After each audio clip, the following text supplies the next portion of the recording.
రేపే Telangana cabinet meeting. అవును, Telangana cabinet meeting అయితే రేపు జరగబోతోంది. ముఖ్యమంత్రి రేవంత్ రెడ్డి అధ్యక్షతన సోమవారం మధ్యాహ్నం 2 గంటలకు రాష్ట్ర మంత్రివర్గం సమావేశం కానుంది.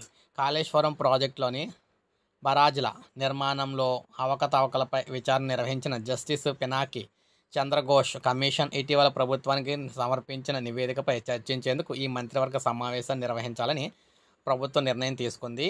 కమిషన్ ఇచ్చిన 650 పేజీల నివేదికపై విస్తృత అధ్యయనం కోసం ప్రభుత్వం ఐఏఎస్ల కమిటీని కూడా నియమించింది.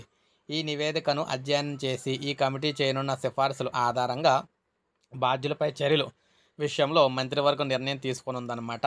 అందువల్ల తెలంగాణ క్యాబినెట్ మీటింగ్ అత్యవసర భేటీ అయితే కాబోతుంది. కీలక విషయాలకు సంబంధించి నిర్ణయం తీసుకొని చర్యలు అయితే తీసుకోవడానికి సిద్ధమవుతూ ఉన్నారు. సో ఇది మనకు తాజా సమాచారం. ప్రతి ఒక్కరు కూడా ఒక లైక్ చేయండి, సబ్స్క్రైబ్ చేసుకోకపోతే సబ్స్క్రైబ్ చేసుకోండి. ఇలాగే బ్రేకింగ్ న్యూస్ అయితే అందిస్తూ ఉంటాను నేను.